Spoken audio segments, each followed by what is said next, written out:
कि मैं यहां पर बैठकर हम लोग क्या करें, मैं अपनी क्या कलाई काटूं, क्या खून से लिख के दूं कि मैं मुहब्बे वतन हूं। स्पीकर साहब, अभी कोई खुदा न खास्ता कोई ऐसी बात हो ना, तो मेरे में इतने गट्स हैं कि मैं इनके ऊपर चलने वाली गोली मैं अपनी छाती पर खा सकती हूं। मैं अपने किसी भी फौजी या किसी भी सिपाही के ऊपर मैं अपनी जान निसार कर सकती हूं, लेकिन बोलने का हक यहां पर बैठे हुए हर चीज उनसे क्यों जोड़ देते हैं। लेकिन जिस वक्त मैं यहां पर आई थी, मैंने कहा अच्छा मैं ये इशू उठाऊंगी, किसी ने कहा चुप, इसके बारे में नहीं बोलना। तो इसके बारे में क्यों ना बोलूं, पाकिस्तान की शहरी हूं ना। मुझे बताया मैं क्या करूं कि मुझे यहां पर ये मुझे डराए ना। 25 दिन से डराया हुआ इन लोगों ने, हर किसी को डराया हुआ है। फोन पे बात करती, रखो फोन पे बात नहीं करो। मेरी पार्टी को तो इन सब लोगों ने बोला ना कि तुम लोग तो उनकी गोद में बैठे हुए हो। No cross talk please, no cross talk please. आप मीरपुर खास के हालात सही करें, वो सामने देखें, स्पीकर साहब नजर आ रहे हैं, तो उससे क्या कहते हैं। मैंने तो यही सुना था कि इन्होंने कहा था वो एटीएम है, मैंने तो यही सुना था कि ओन चौधरी ड्रग डीलर है, मैंने तो यही सुना था फवाद चौधरी लोटा है, अलीम खान बिल्डर माफिया है, जमीनें वो करता है। तो ये सब कैसे इस्तेकाम बख्शेंगे, मुझे भी तो बताए ना, क्योंकि वो एक जजमेंट डे भी आएगा ना, और वहां पर तो कोई खुफिया वो चीज भी नहीं वो हो सकती, ना कोई सिफारिश कर सकता है, ना रिश्वत चलती है वहां पर। वो आप जाने और आपका काम जाने कि वो उन्होंने ये फरमाया, हजरत अबू बकर उनका कुर्ता खींच लिया। यहां पर किसी का कुर्ता खींच सकती हूं मैं? मुंह ना तोड़ दे मेरा। ये आइन मुझे हक देता है बात करने का। मैं किसी पे कीचड़ तो नहीं उछाल रही, मैं किसी पे उंगली तो नहीं उठा रही, मैं क्यों नहीं बोल सकती? ये नहीं मैंने बोला कि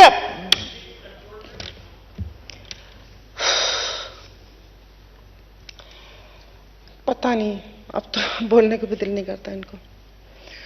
तो स्पीकर साहब, जहां मुल्क की हालत है, चलें ठीक है, रोटी बिजली गैस सबकी परेशानी सह लेंगे, कोई बात नहीं। नहीं एसी चलाएगा ना कोई, 2 कमरों में चलते था, 1 कमरों में सब बच्चे सब लोग सोएंगे, एक वक्त की 1 रोटी खा लेंगे। बाहर से जो कभी कुछ कर लेते थे नहीं करेंगे, वो कोई घूमना फिरना होगा तो एक गाड़ी में ऊपर नीचे होके बैठ जाएंगे। कहीं डराए मत प्लीज। अब यकीन नहीं करें, अभी भी वहां पर बैठी, मतलब मुझे समझ नहीं आ रहा था, बार बार पानी पी रही थी कि मेरा कोई ब्लड प्रेशर या वो काबू में रहे, कि यहां पर आके बैठ के मैं यहां खड़ी होके मैं चीखना ना शुरू कर दूं। मेरा मुल्क है, मुझे अपने मुल्क से प्यार है, मुझे अपने मुल्क के हर बाशिंदे, हर अवाम, जो एक बेचारा जो बच्चों के लिए मजदूरी कर रहे हैं ना, या आटे की बोरी कंधे पे उठा के ये जो जूड़िया बाजार में चले जाए, जो बूढ़े बूढ़े वजन उठाते, मुझे उससे भी प्यार है। लेकिन आप मुझे बताएं मुझे क्या करना पड़ेगा। स्पीकर साहब, अभी कोई खुदा न खास्ता कोई ऐसी बात हो ना, तो मेरे में इतने गट्स हैं कि मैं इनके ऊपर चलने वाली गोली मैं अपनी छाती पर खा सकती हूं। मैं अपनी किसी भी उसको वो नहीं वो कर सकती, लेकिन बार बार तजदीद वफा की उसकी जरूरत क्यों पड़ती है? मैं इस पाकिस्तान की शहरी हूं, मैं कहीं नहीं मैंने जाना, मैं यहां पर, लेकिन मुझे लोग डराते क्यों हैं? मैं बहुत मुश्किल से अपने आंसू रोक के मैं बैठी हुई हूं। पिछले 25 दिन से जिस बंदे को देखो वो डरा रहा है। मैं इस मुल्क में नहीं रहती क्या? मुझे अपने मुल्क से प्यार नहीं है? एक ट्वीट कर दूं उसके ऊपर कहते हैं कि ये क्या कर दिया तुमने, तुम्हें अपना ख्याल नहीं है। कौन करेगा मुझे कुछ? अगर मैं अपना हक मांगने के लिए यहां पर मैं बोलती हूं, मुझे कहते हैं तुम बोलती हो, ये लगता है कि तुम पीटीआई के लिए बोल रही हो। मैं भाई, मेरी अपनी पार्टी है। अगर मैं अपने कहे की जिम्मेदार हूं, जो तुम लोगों ने समझा है, मैं उसकी जिम्मेदार नहीं हूं। ये कोई बात है? यहां पर कोई भी वो कर दिया, आप यकीन नहीं करें, मैं सच में आपको बता रही हूं कि मुझे नहीं पता कि अब क्या होगा। कि जिस वक्त ये हालात चल रहे थे और मैं अपनी एक दोस्त से मिलकर आ गई थी, क्योंकि ये सब चीजों से बालातर दोस्ती का रिश्ता होता है। जिस तरीके से मुझे डराया मेरे ही साथियों ने, पूरी रात में डरती रही कि खुदा जाने कौन लात मार के दरवाजा खोलकर अंदर आएगा। मैं घर में होती हूं, मैं वहां पर मैं परेशान हो रही होती हूं कि मेरे बच्चे मेरी आंखों के सामने रहे। ये कहां लेकर आ गए इस मुल्क को, कि मैं यहां पर बैठकर हम लोग क्या करें, मैं अपनी क्या कलाई काटूं, क्या खून से लिख के दूं कि मैं मुहब्बे वतन हूं। मैं अपने किसी भी फौजी या किसी भी सिपाही के ऊपर मैं अपनी जान निसार कर सकती हूं, लेकिन बोलने का हक यहां पर बैठे हुए हर चीज उनसे क्यों जोड़ देते हैं कि अगर कोई हक की बात करो तो वहां पर वो कर दें। मेरा ताल्लुक बॉर्डर के इलाके से, वहां पर एफएफसी है खाद की। सर, ये तो एक बेसिक जरूरत है ना कि अगर कोई फैक्ट्री लगी है तो आपने वहां पर कोई फिल्टर प्लांट लगाना है कि पानी अंदर ना जाए, वो पानी जहरीला ना हो। मेरे घर के 6 लोग कैंसर से इंतकाल हुए, 7वां अभी पेशावर में एड़ियां रगड़ रहे हैं, मुझे नहीं पता क्या होगा। लेकिन जिस वक्त मैं यहां पर आई थी मैंने कहा अच्छा मैं ये इशू उठाऊंगी, किसी ने कहा चुप, इसके बारे में नहीं बोलना। फिर इसके बारे में क्यों ना बोलूं? ये तो एक मैं क्या कह रही हूं? मैं तो ये कह रही हूं कि भाई वहां पर कोई अस्पताल होना चाहिए, वहां पर कोई फिल्टर प्लांट होना चाहिए था कि लोग मरे ना, कि 99.9% जिगर की बीमारियां हेपेटाइटिस वहां पर ना हो, जो कि बढ़ के आगे जिगर का कैंसर बनता है। मैं क्यों नहीं बोल सकती? आप मुझे बताएं। पाकिस्तान की शहरी हूं ना, आइन मुझे हक देता है बात करने का। मैं किसी पे कीचड़ तो नहीं उछाल रही, मैं किसी पे उंगली तो नहीं उठा रही, मैं क्यों नहीं बोल सकती? अब यकीन नहीं करें, अभी भी वहां पर बैठी, मतलब मुझे समझ नहीं आ रहा था, बार बार पानी पी रही थी कि मेरा कोई ब्लड प्रेशर या वो काबू में रहे, कि यहां पर आके बैठ के मैं यहां खड़ी होकर मैं चीखना ना शुरू कर दूं। मेरा मुल्क है, मुझे अपने मुल्क से प्यार है, मुझे अपने मुल्क के हर बाशिंदे, हर अवाम, जो एक बेचारा जो बच्चों के लिए मजदूरी कर रहे हैं ना, ये आटे की बोरी कंधे पे उठा के, ये जो जूड़िया बाजार में चले जाए, जो बूढ़े बूढ़े वजन उठाते हैं, मुझे उससे भी प्यार है। लेकिन आप मुझे बताएं मुझे क्या करना पड़ेगा? मुझे बताएं मैं क्या करूं कि मुझे यहां पर ये मुझे डराए ना। 25 दिन से डराया हुआ इन लोगों ने, हर किसी को डराया हुआ है। फोन पे बात करती, किसी से रखो फोन, फोन पे बात नहीं करो। अरे फोन पे बात ना करूं तो क्या करूं मैं? क्या किसी से बात नहीं कर सकती? तो मैं यहां पर कहना चाहती हूं कि भाई मुहब्बत वतन है। मेरी पार्टी को तो इन सब लोगों ने बोला ना कि तुम लोग तो उनकी गोद में बैठे हुए हो, तुम लोग तो प्रो फेडरेशन हो। हमने तो कुछ नहीं बोला, तो कम से कम खुदा के वास्ते ना डराए मुझे। मैं अकेली, मेरे बच्चे हैं, मत डराए मुझे।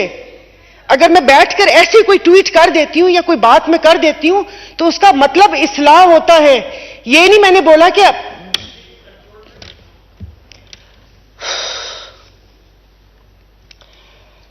पता नहीं, अब तो बोलने को भी दिल नहीं करता इनको। तो स्पीकर साहब, जहां मुल्क की हालत है, चलें ठीक है, रोटी, बिजली, गैस, सबकी परेशानी सह लेंगे, कोई बात नहीं।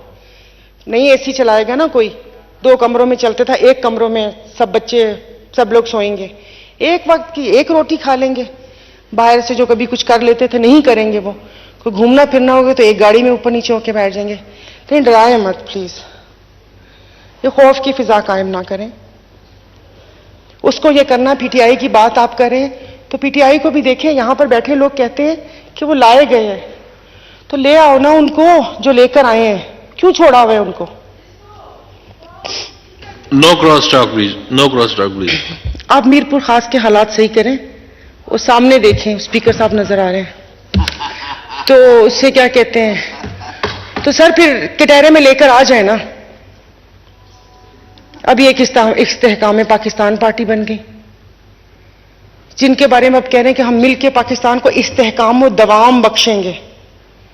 मैंने तो यही सुना था कि इन्होंने कहा था वो एटीएम है, मैंने तो यही सुना था कि ओन चौधरी ड्रग डीलर है, मैंने तो यही सुना था फवाद चौधरी लोटा है, अलीम खान बिल्डर माफिया है, जमीनें वो करते हैं। तो ये सब कैसे इस्तेहकाम बख्शेंगे? मुझे भी तो बताएं ना, मुझे भी तो बताएं ना कैसे इस्तेहकाम बख्शेंगे? कि वो अभी पता चला किसी पीसीबी के चेयरमैन पे हो रहा था, उनकी फैक्ट्री सील कर दी। मुझे उस दिन पता चला कि उनकी शुगर मिल है। सारा सेनेट तो बिल्डर से भरा हुआ है, टोबैको माफिया भी उधर है। आज यहां बात कर रहे थे टोबैको की, तो मैंने कहा शायद पता नहीं लड़ाई हो गई है उनसे। बिल्डर्स, कॉन्ट्रैक्टर सब मौजूद है वहां पर, तो फिर कल को यहां पर भी आ जाएंगे। जो करना है कर लें, क्योंकि जो भी अगर आप सही करेंगे या गलत करेंगे उसका हिसाब आप लोग खुद आप देंगे। कोई, क्योंकि वो एक जजमेंट डे भी आएगा ना, और वहां पर तो कोई खुफिया वो चीज भी नहीं वो हो सकती, ना कोई सिफारिश कर सकता है, ना रिश्वत चलती है वहां पर। वो आप जाने और आपका काम जाने। लेकिन यहां पर जिस वक्त जो जिंदा है ना, उनको थोड़ा सा जिंदा रहने देते। माँ बाप, जो बूढ़े माँ बाप है ना, वो बच्चों को अपनी बीमारी बताते हुए शर्मिंदा होते हैं कि वो वहां पर शर्मिंदा होते हैं, वो उनको नहीं वो कर सकते कि अपनी बीमारी का बताएं कि वो बच्चा दवाई कहां से लेगा। हम बच्चों से शर्मिंदा होते हैं क्योंकि जाहिर है जो माँ बाप है वो सोचते हैं अच्छा कि बच्चे को किसी अच्छे स्कूल में डाल दें, तो उस अच्छे स्कूल में जाहिर है बाकी लोगों के बच्चे भी पढ़ते हैं, फिर सवाल करते हैं, माँ बाप शर्मिंदा होते हैं। तो थोड़ा सा जीने का हक दे दें। कुछ भी नहीं मांगते, सिर्फ 3 वक्त की रोटी और ये जो बेसिक जरूरियात हैं वो हैं। हमने तो नहीं कहा कि हुकूमती खर्चों पर आप मुझे भेजें कि और गरीब के 100 खानदानों के पैसों जितना यहां पर दौरे करें, हमने तो नहीं कहा।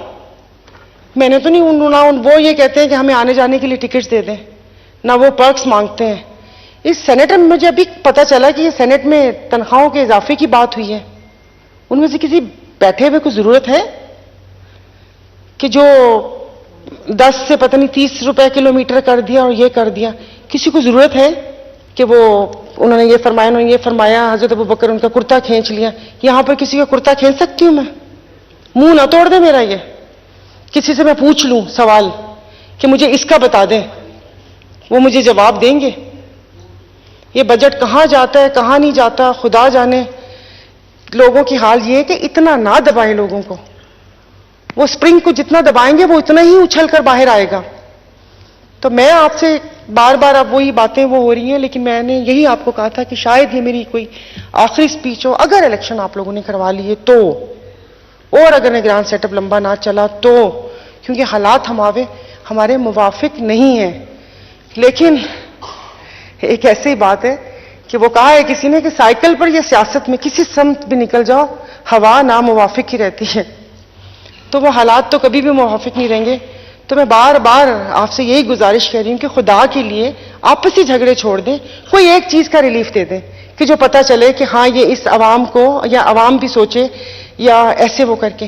बिकॉज अब मैं ऐसे में बता रही हूं कि शायद मेरी कोई 2-3 स्पीचेस काफी वायरल हो गई, तो अभी लोग थोड़ा सा पहचानना शुरू हो गए। तो मुझे जितना भी 2-3 लोग मिले तो आंखों में आंसू भर के बोला कि आपने हमारे लिए बात की, आपने हमारे लिए बात की। और मैं सोच रही थी कि अगर सिर्फ बात करने से ये लोग सर आंखों पे बिठा सकते हैं, तो अगर इनके लिए काम कर लिया जाए तो अपनी आवाम तो हमारे ऊपर जान कुर्बान कर दे। लेकिन हमने कभी सोचा नहीं। तो प्लीज मतलब कुछ कर लें।